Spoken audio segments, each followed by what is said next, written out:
عزیز طلبہ و طالبات، کل پہلا لیکچر تھا ہمارا، اور جیسا کہ آپ کو معلوم ہے کل جو ہماری گفتگو ہوئی تھی شاعری کے حوالے سے، شعری اصناف کا تعارف جو ہے اس حوالے سے ہماری بات ہوئی، اور اس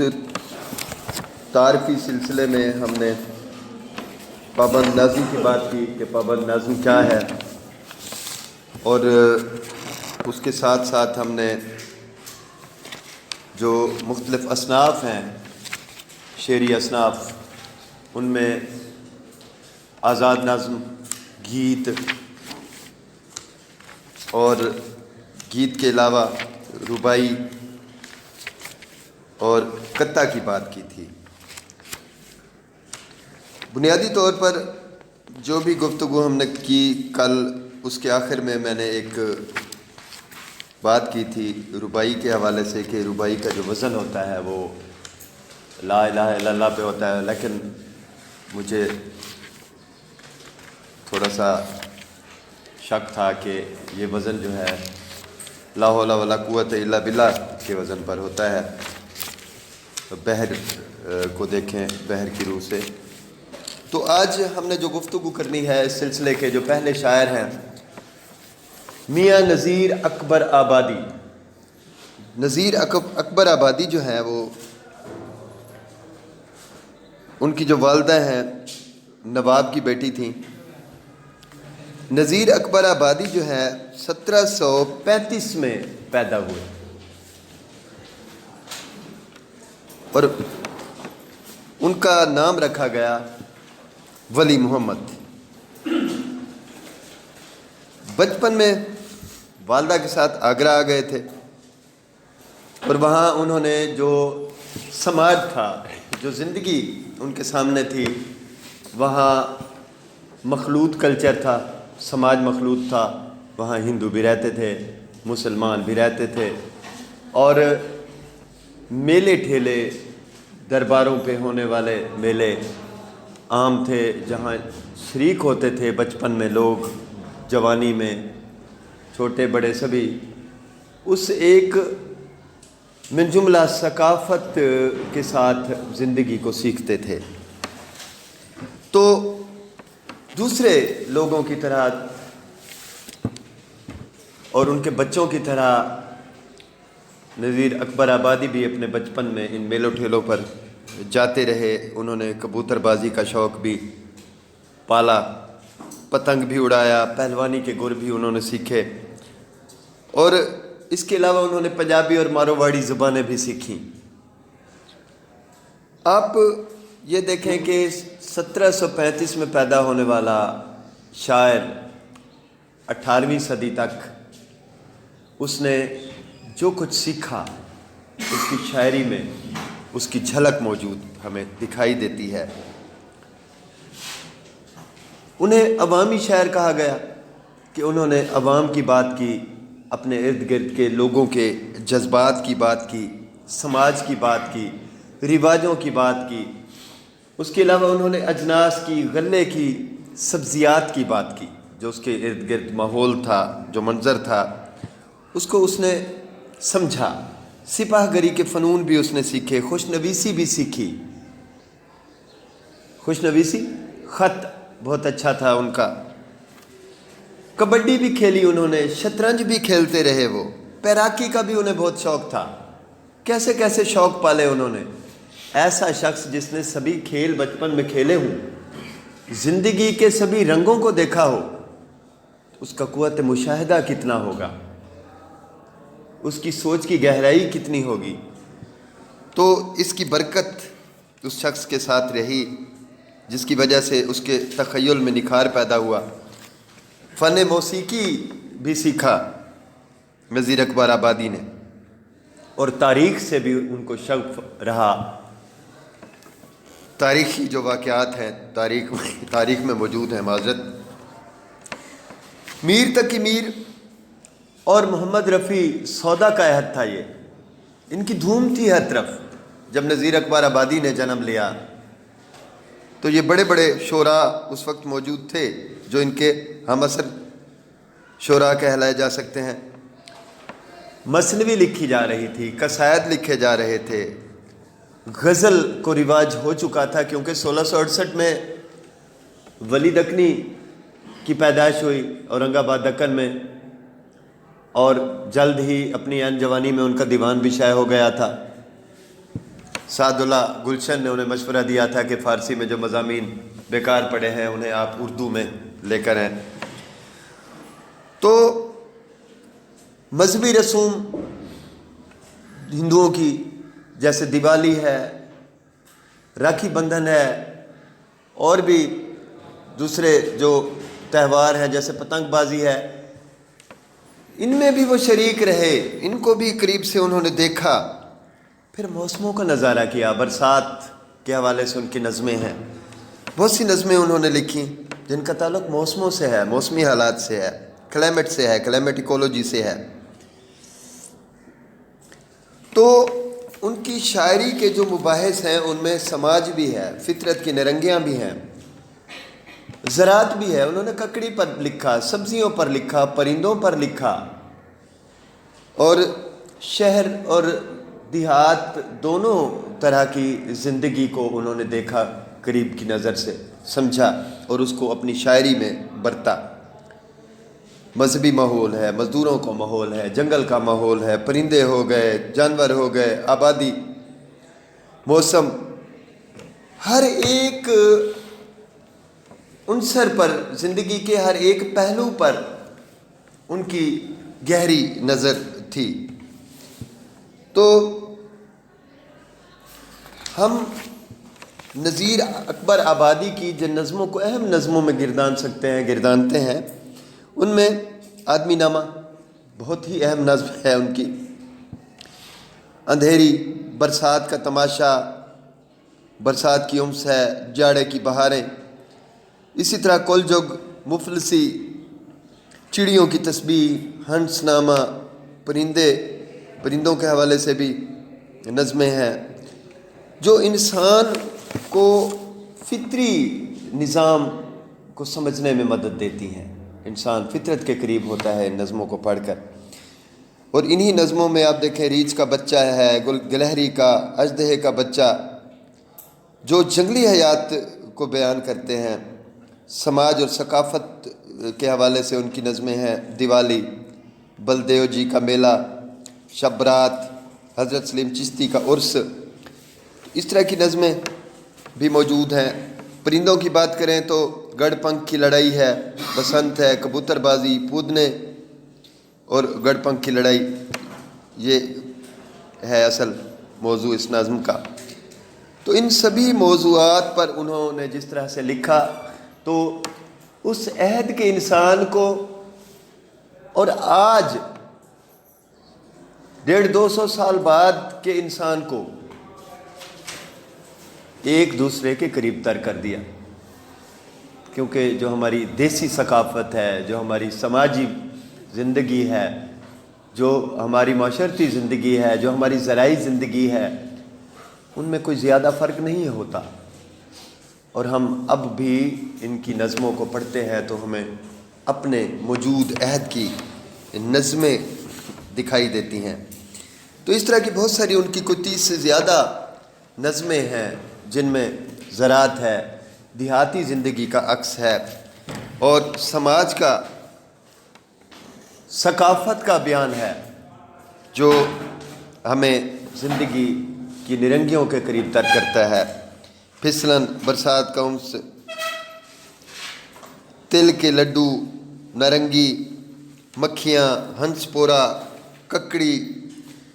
ہرن کی اور کوے کی دوستی، اس کا جو نام ہے نظم کا اصل وہ ہے کوے اور ہرن کی دوستی، روٹی، میلہ اور بانسری۔ زندگی کے کون سے ایسے رنگ ہیں جو ان کی شاعری میں موجود نہ ہوں؟ ہر سطح پر انہوں نے زندگی کو قریب سے دیکھا، ایک فقیر کی طرح جس کے پاس ایک گودڑی ہے، کچھ کپڑے ہیں، ایک لاٹھی ہے، اور وہ گلی گلی گھوم رہا ہے، گا رہا ہے، لوگوں کو اپنی نظمیں سنا رہا ہے اور لوگ ان کی مدد کر رہے ہیں۔ ایک مسافر ہے جو گلی گلی، نگری نگری پھرتا چلا جاتا ہے، زندگی کے نظاروں سے نئے رنگ کشید کرتا چلا جاتا ہے، سیکھتا ہے، سمجھتا ہے اور آگے کی منزل کی طرف بڑھتا چلا جاتا ہے۔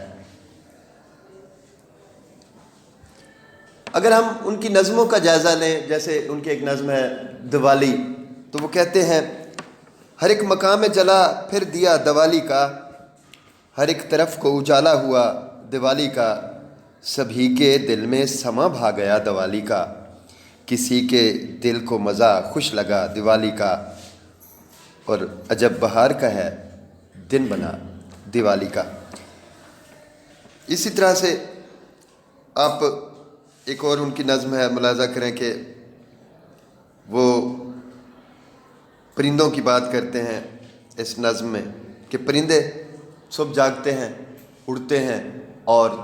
تلاش رزق میں نکل جاتے ہیں اور فطرت کے قریب تر ہوتے ہیں۔ ہم انسان سوئے رہتے ہیں،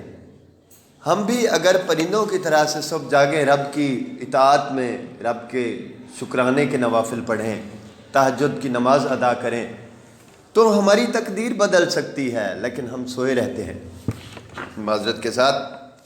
تو کہتے ہیں کہ چڑیوں کی تسبیح ہے نظم کا نام، وقت سار کی روحیں کیا کیا ہوں کرتی ہیں، ہوں کر کر ذکر کن فیکون کرتی ہیں،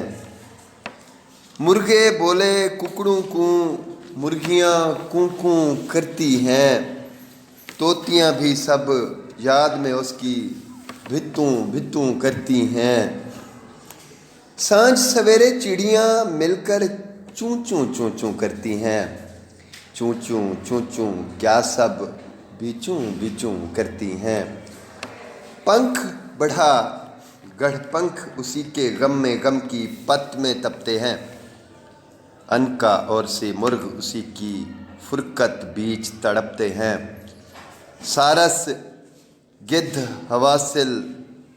بز اور بگلے پنکھ کلپتے ہیں، پنکھ پکھیرو جتنے ہیں سب نام اسی کا جپتے ہیں۔ تو تسبیح ہے، رب کی اطاعت میں رب کی حمد ہے، رب کی ثنا بیان کر رہے ہیں پرندے۔ تو ایک منظر انہوں نے پیش کیا کہ پرندے کس طرح سے رب کی اطاعت کرتے ہیں، شکرانے کے راگ الاپتے ہیں، اور انسان ہے وہ کتنا غافل ہے۔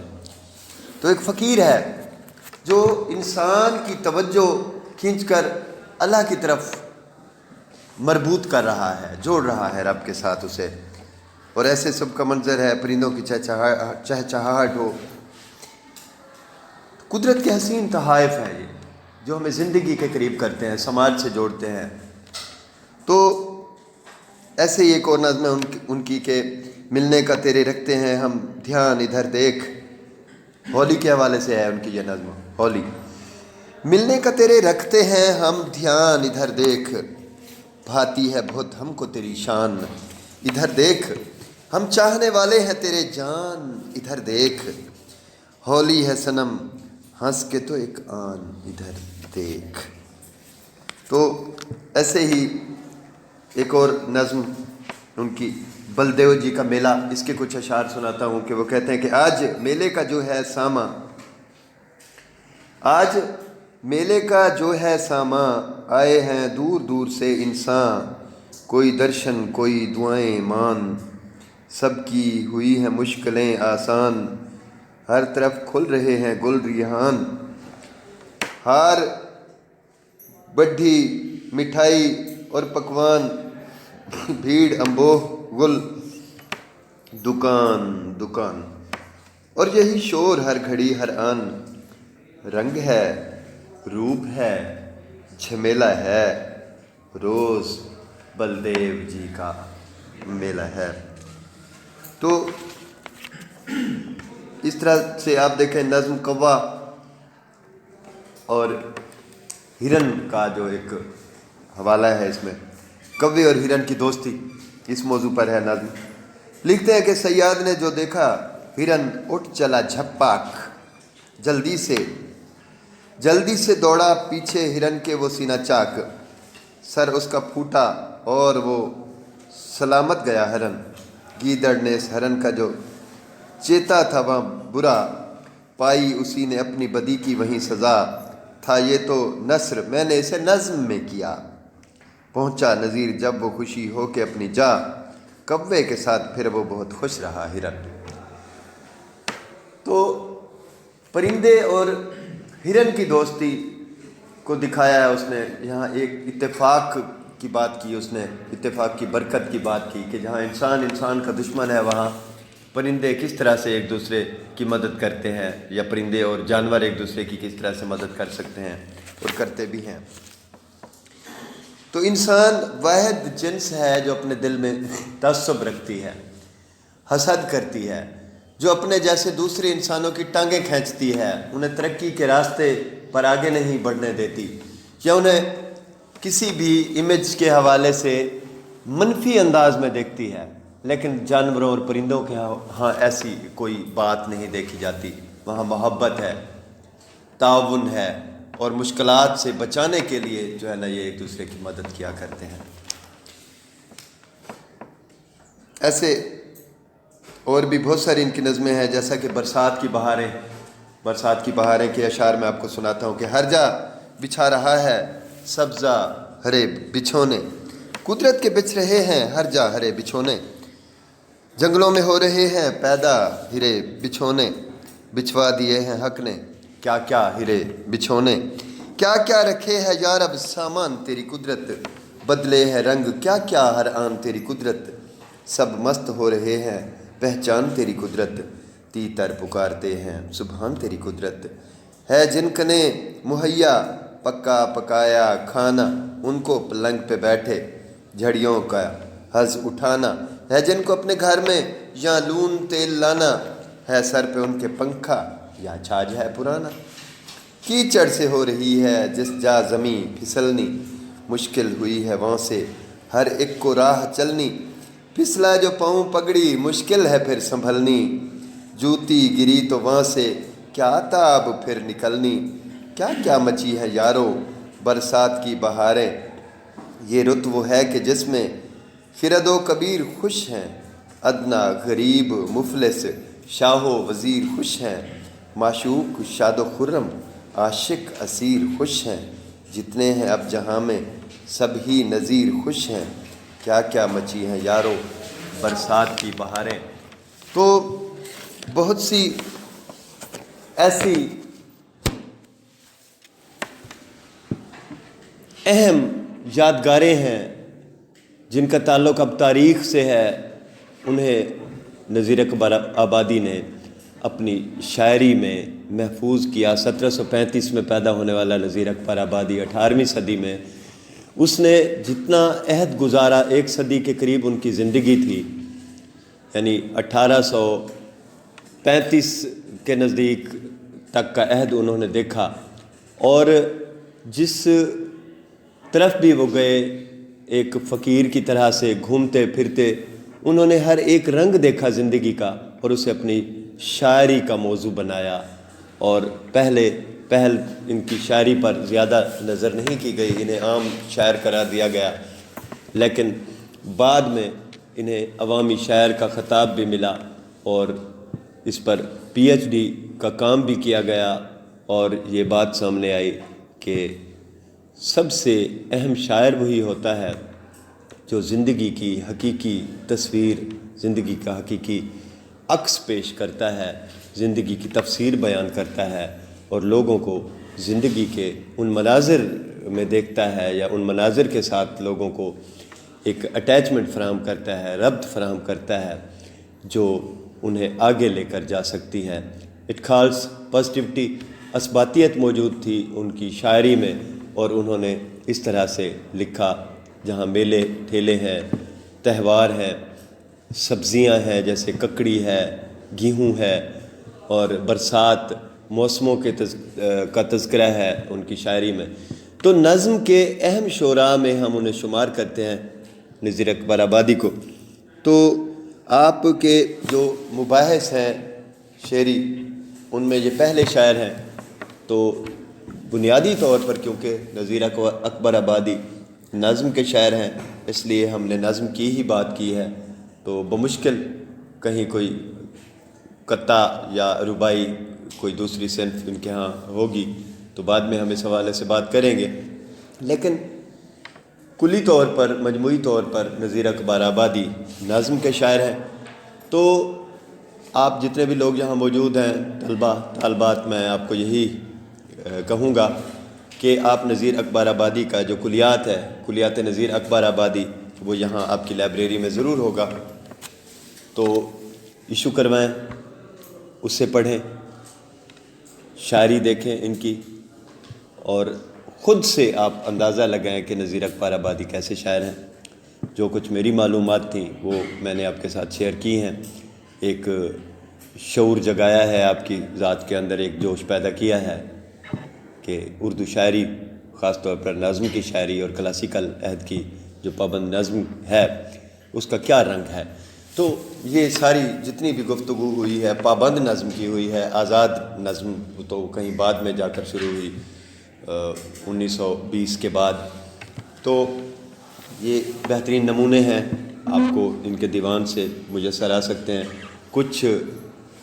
نظمیں، ان کے کچھ حصے میں نے آپ کو سنا دیے ہیں، فلسفہ بھی بتایا ہے ان کا،